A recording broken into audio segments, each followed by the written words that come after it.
Hello, this is David Mayfield, and you're watching another episode of Driving the Classics here on my Driving the Classics YouTube channel. We're here today in San Antonio at Biff Buzby's Burgers, and this is a weekly car meet that they have every Friday night here in San Antonio. So this is the first time that I've actually been here, and we're going to feature this awesome little meet that they have every week. So come along with us and let's go see the beautiful cars that they brought here tonight.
Here we have a 1984 Avanti, not a Studebaker, but one built by the Avanti Motor Corporation in the 1980s. This was a complete re-release of the Studebaker version that was very popular back in the early 60s.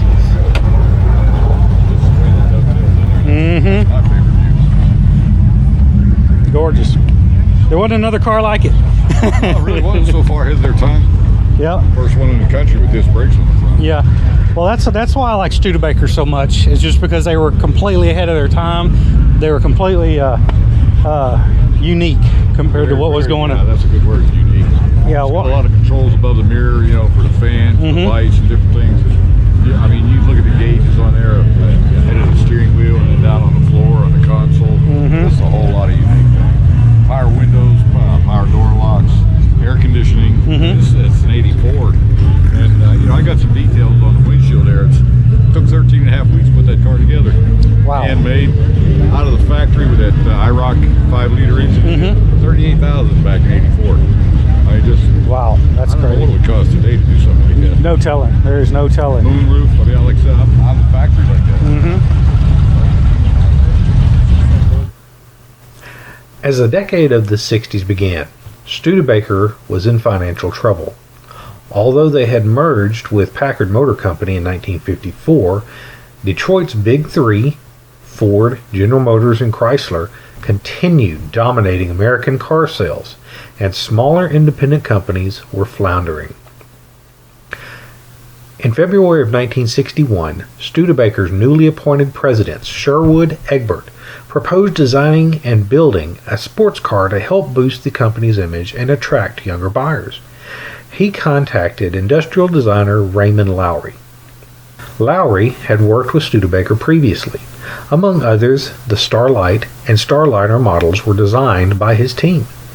Egbert asked Lowry if he could create a new sporty car and have a full-scale clay model ready within a 6-week period. A design team was assembled in quick order, and the scale model of the new creation, the Avanti, was completed on schedule. To get the Avanti into production quickly, fiberglass body panels were chosen over conventional sheet metal. There would not be enough time for the tooling process required for steel panels, and a fiberglass car would be much lighter. Studebaker contracted them out to Molded Fiberglass Products Company, the same outfit that had been making the Chevrolet Corvette bodies. This would prove to be a bad decision. Perhaps the most unique feature of the Avanti is the smooth nose. Lowry considered front grills far too commonplace. To ensure the engine would be cooled properly, a special radiator was designed, used in conjunction with the bottom air dam. Front disc brakes were standard, a first for a major car manufacturer. There is also a roll bar built into the roof. The Avanti was publicly introduced on April 26, 1962, with a base price of $4,445, as much as a new Ford Thunderbird, and slightly more than a 1963 Buick Riviera. Studebaker's financial situation worsened, though, and the South Bend, Indiana factory was forced to close its doors in December of 1963. Only 3,834 Avantis were built for 1963, and a mere 809 for 1964. Originally intending to sell tens of thousands of these beautiful cars, the final total for its 18-month of production was 4,643.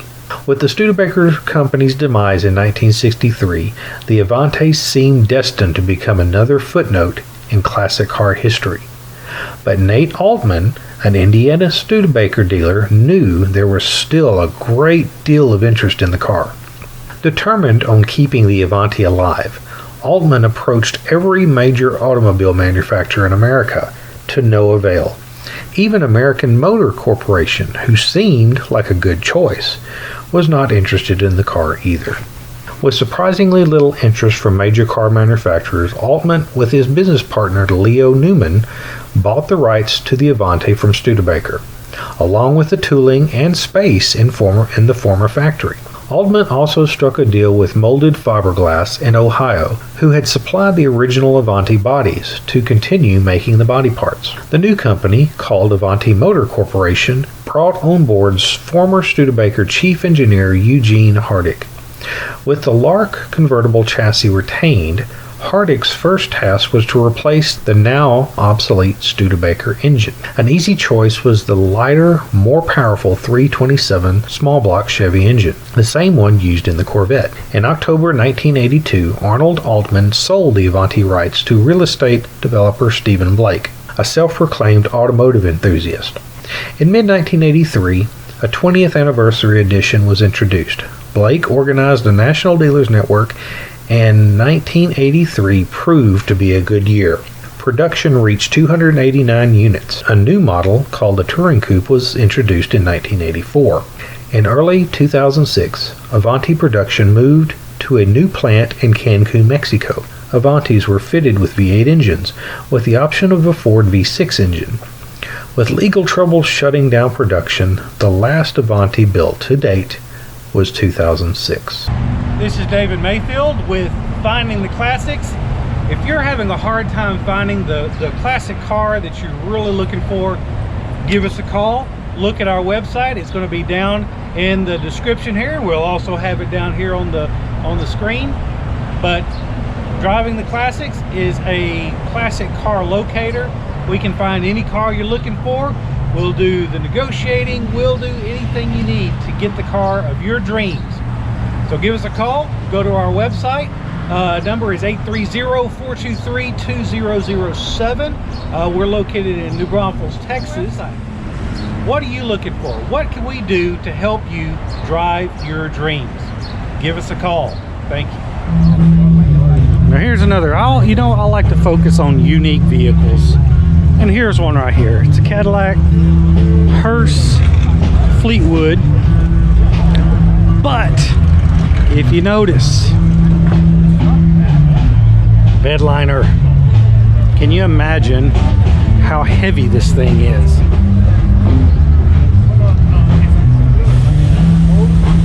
First of all, being a massive Cadillac,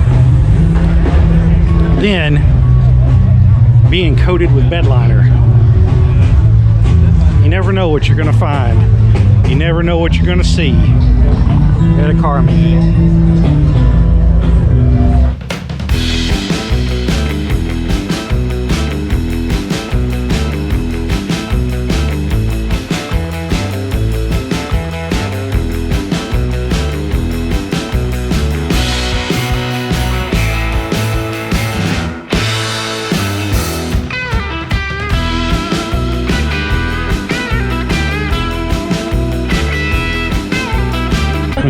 All right, we are here with Nick, and he's got his awesome 1969 Pontiac Catalina.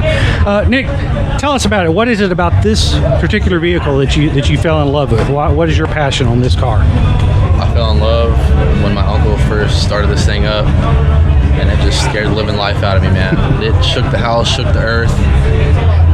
It was left unsaid after that, man. So the car is a 1969 Catalina, and my grandfather bought it back in '69 from Virginia. Then somehow it stuck around in the family. He went through Corvettes, Chevys, all that good stuff, and it just kind of stuck around. My aunt, my uncle, and my mother drove it. When my uncle got a hold of it, he pretty much hot rodded it. So it is the original 400 built block, but everything else is pretty much aftermarket. Keith Black pistons, cam, aftermarket valve covers, HEI, battery in the back, Demon 750 carb. We run pretty much 93 to 100 octane. I run VP racing fuel in it, so it's ready to rock and roll. It's got about a little over 700 in torque. Haven't dynoed it yet, but we want to. That'll be eventually. I left the tags on it on the windshield just to show kind of when it was last on the road. It's about 99 to 2002, but she's registered. Got the antique plate on it, ready to rock and roll. I got it running about September, October of last year, 2020, and I was expecting the worst as far as reviving it to get it going, but all it took was new battery, new spark plugs, alternator, some fresh gas, a little bit of tuning here and there, and she fired right up. It's got a little bit of a coloration scheme going on, but Nice patina, yeah, it used to be green. Not really worried about that right now. I'm just trying to drive it, show it off, have fun, cruise it. It has been re-chromed, like bumpers and stuff. It's got the baby moons on it. We got the 275 60s on it, so we'll probably go a little bit fatter, but we had 255 60s on it. I want to go a little bit bigger. My uncle said, no, it's 255s were the biggest. I said, no. We're going bigger and we're going to fit them. They fit just fine, no rubbing. Here's the interior. No dash right now, but all the wiring's all brand new. It's got the, I think it's low car pedals. Seats have been reupholstered, original steering wheel.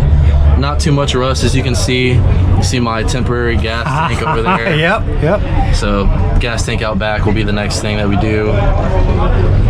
And back seats are out. It does have the back seats. They're a little bit in rougher condition, so I went ahead and covered that all up there. Tore the headliner out. We'll probably end up redoing that. And just got some gauges to watch what the motor's doing. This is where the party happens. Yep.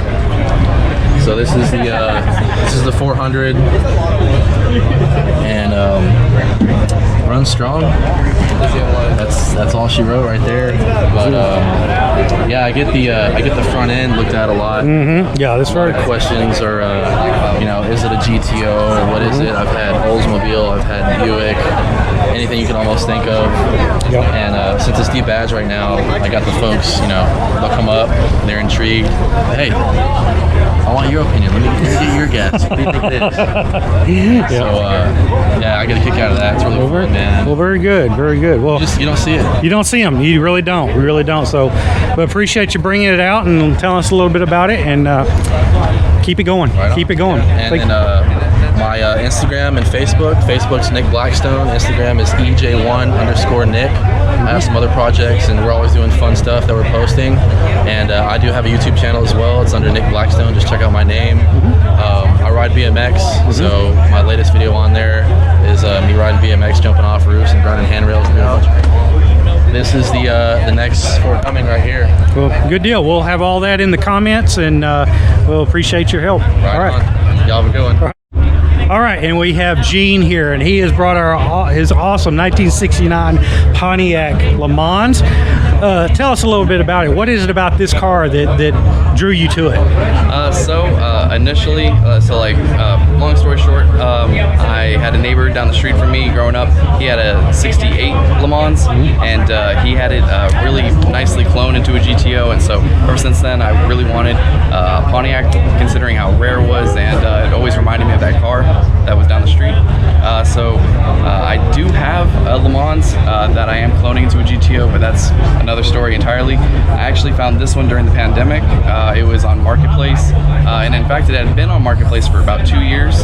And so the whole story is the owner had posted it online for sale after he had bought it from the previous owner who had passed away. So the widow had the vehicle for a very long time, sitting under just the conditions outside. You know, the vinyl top started to deteriorate the top of it, and when the owner that I bought it from got it, he took the vinyl top off and realized, you know, how much of a project it was, and he ended up parking it. So it had been parked for a while. Then he posted it for sale, and I went ahead and messaged him about it, and I never heard anything from him for 2 years. Never heard a word from him. And then during the pandemic, I messaged him again, and I said, hey, I'm a serious buyer. I want to come and buy your Le Mans. I didn't even question if I was going to buy it. I just told him I wanted to come and buy it. So I showed up with cash, and I made him an offer he couldn't refuse, and I ended up getting it. It's in pretty rough condition, and when I got it, it was in even worse condition. So much so that the car itself was kind of melting into the ground of the backyard, but we were able to get it towed out, and we put, let's take a look. Yeah, let's start the tour. We put new, well, not new, but new to me, S10 rims on the car from a pretty much a truck, just a Chevy truck. In order to get these to bolt on to the original drum brakes that the car has, I actually went on eBay and purchased some spacers, 1-inch spacers. That's how I was actually able to get it all to bolt all the way around. And no, it doesn't rub. Unless it's like at full tilt, then you know, if there's some speed, it might rub, but it's not too bad. So the car, it's original patina. Nothing has been done to the car from me. Previous owners have, as you can see, tried to restore it, but not much progress was ever made. The vinyl roof was removed, revealing the Swiss cheese underneath. Make sure you have a tetanus shot if you're going to be messing with it. And eventually I do want to swap out a skin onto this, but it's very labor intensive, and it involves lead, which is, as we know, toxic. So I'm holding off on that at the moment, but eventually I'll get around to it. But right now it's just mostly like a nice cruiser. After work, I like to just hop in it and kind of take a trip through time and enjoy something that not a lot of people get to experience. Exactly. I mean, this is an antique, and there's nothing else like it. So surprisingly enough, the engine was in decent condition, considering it was sitting in a backyard for about 5 years prior to me owning it. Which, believe it or not, all this engine needed was a battery and a fresh gas tank put in the back and some fresh gas, and she fired right up. No problems. I got the title to the vehicle and the keys, and that was that. Good deal. I see it's an AC car. It is an AC car, but it doesn't work on? No, unfortunately. And actually, none of the components function. It just drives. That's I've tried it, but but yeah, that's what's important, is that it drives, and I mean, it's a great experience. It's something that you can't really compare it to a new vehicle, and they're getting rarer and rarer.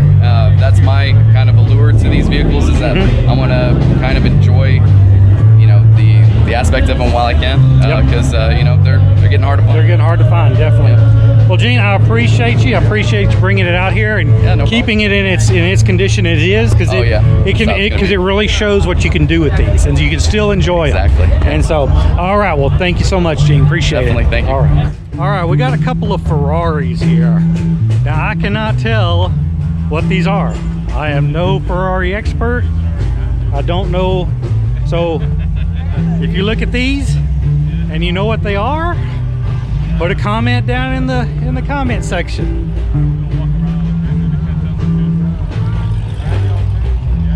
They're beautiful cars, but they're kind of out of my wheelhouse.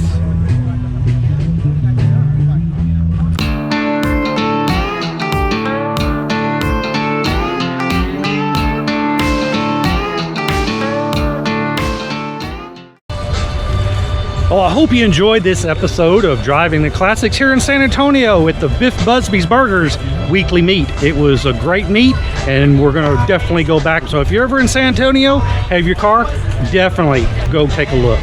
Thank you for watching, and remember, Finding the Classics, my classic car and collector car locating service. The website will be in the comments and also the number. So give us a call if there's something that you're really having a hard time finding, a classic car that is your dreams that you just don't know where to look. Give us a call and we'll hunt it down for you. So if you like the video, hit the like button, subscribe, and if you want to get updates whenever we update a new video, just ring that bell and you'll get updates in your email anytime one of my new videos comes out. So I hope you enjoyed it. See you next time. And so I always invite you to drive your passion.